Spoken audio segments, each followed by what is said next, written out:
Alright, good evening everybody. It is Sunday, just a little after 9 o'clock. I had every intention of getting this out earlier, but a couple things came up, so we kind of had to be adjustable, and we're going to do this now. And this is the weekly outlook for this upcoming week. What is it? May 6th to the 10th. Alright, now, as always, we're going to start with the broader market, the SPY.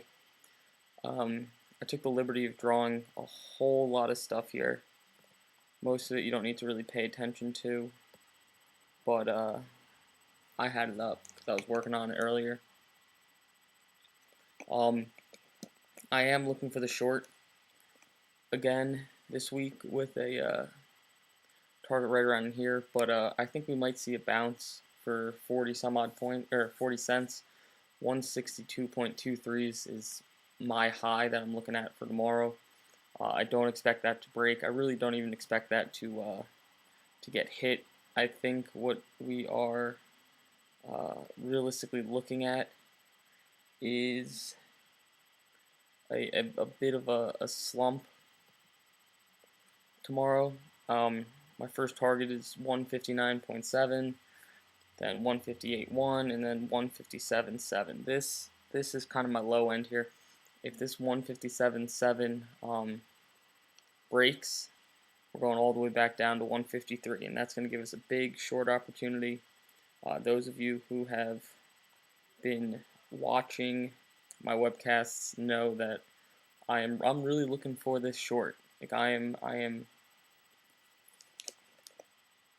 ready. I'm waiting for it, and when I get it, it's going to be big. But we have two real scenarios that could play out in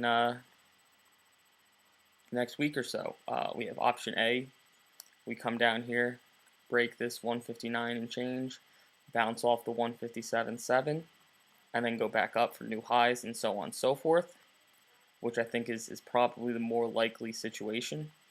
Or the second option is we break this 157 and then our run going into the summer is over, and we just see a lot of bullshit chop and great short opportunities. We won't really know until we get down there, but just something to keep in mind. Like I said, my target for the SPY is 159.7. My upside target that I'm looking to grab the short right up here is 162.23. I actually just referenced the futures right now, and they're kind of just sitting around waiting for the morning, see what's going to happen. They are down from Friday, but that's that. If I can catch this up around here at my high 162 and change, I'm probably going to play with the 160.5 puts. If not, then somewhere in the 159s. Excuse me. I'll play. Amazon.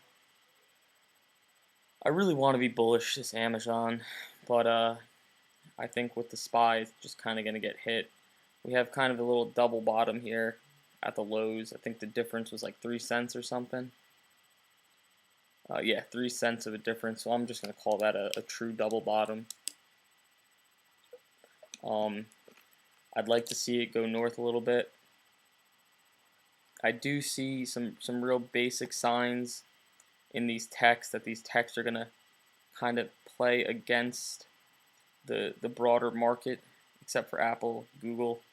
But I think Amazon, I gotta play a bounce. But fuck.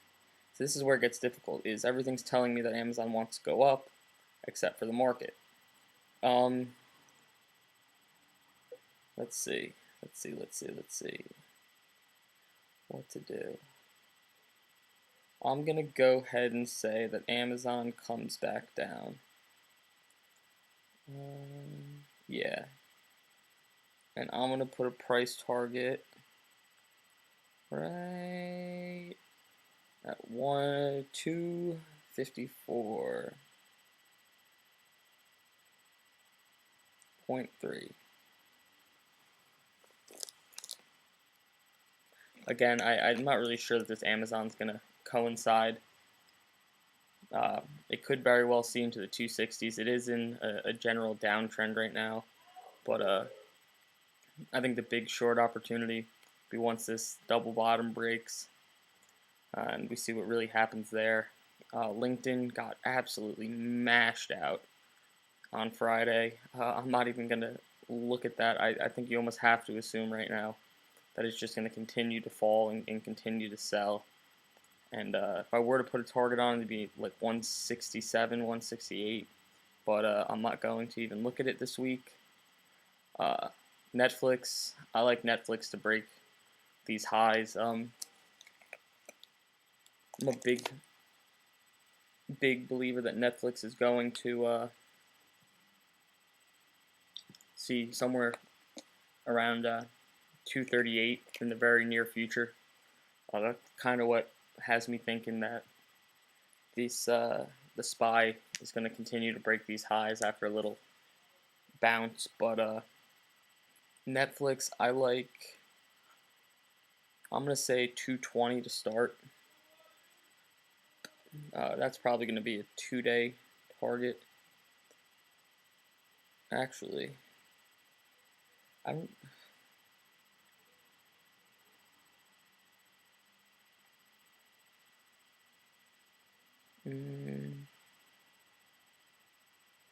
Let's see, Netflix. We're getting some selling pressure. No, you know what?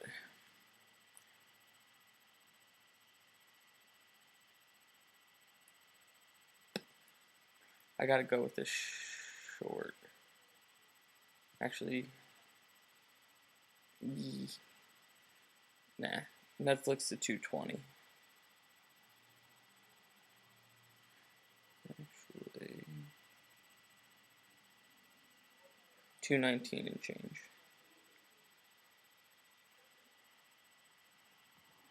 Apple.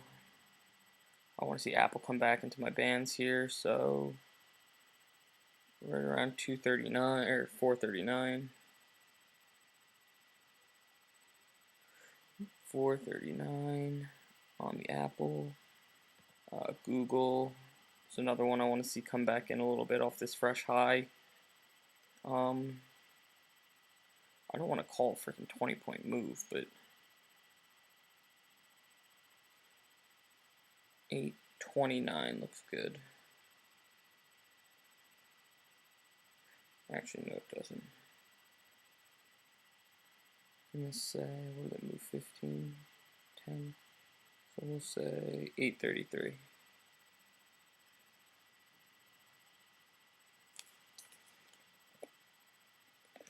Goog's another one. There are a lot of buying. A lot of buying. But it's just getting overextended for me. Priceline had a massive Friday. Those paid out the ass. I know they did.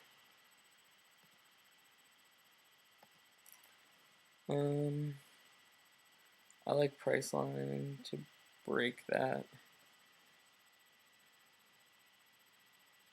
731. 1.69.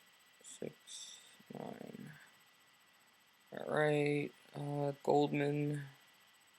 The Goldman lost everything that it had. At one point it was up pretty nicely and lost $1 from it. I gotta believe that if the broader market is gonna come down, this Goldman's coming with it. Although I think Goldman might hold up. So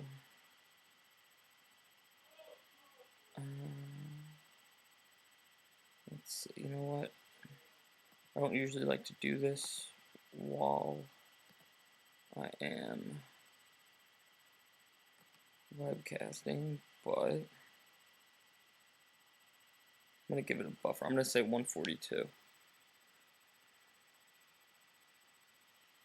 142. And And then the banks are going to be real fun. That is where I think the party's going to be, these banks.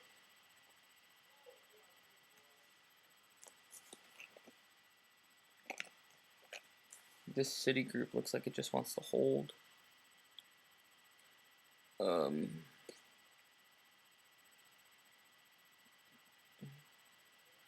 let's see. A lot of this is dependent on what the SPY wants to do. If we break that 162 mark, everything's gonna kind of go to hell real fast. But where's this line at? 157.63. Or no, 45.76.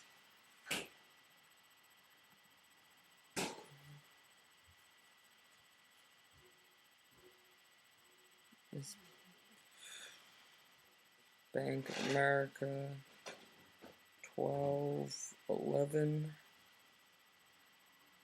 They're kind of stuck in this channel, these banks, lately. Visa had a freaking huge 2-day move off earnings. It's another one I'm not even going to try and touch right now. I'll wait for it to give me some sort of pattern. And then this JPM got pretty hammered on Friday as well. Like I said in the beginning, a lot of this is kind of dependent on what the futures want to do and what the SPY wants to do. I personally am really looking at this 162 and change as being pretty real resistance. If that breaks, then I think 163 is next resistance, and that I don't expect to break at all. I think that's pretty solid right now. But that's kind of what I'm looking at for now. And I will throw these targets up on Twitter, and that's really it. Like I said, I'm waiting for this real big short opportunity once we get down to 158, 157. If that breaks, I think we'll have one hell of a 4-day short where I'm most likely going to try and buy a couple thousand contracts. If not, and we get there and we bounce, then I'm going to be going long a couple thousand contracts, because one way or another we're going to pull a big weak move and a four-day move, and there's going to be a ton of money on either side, depending on what she wants to do. But as always, Options Trader New Jersey, and I'll see you guys tomorrow.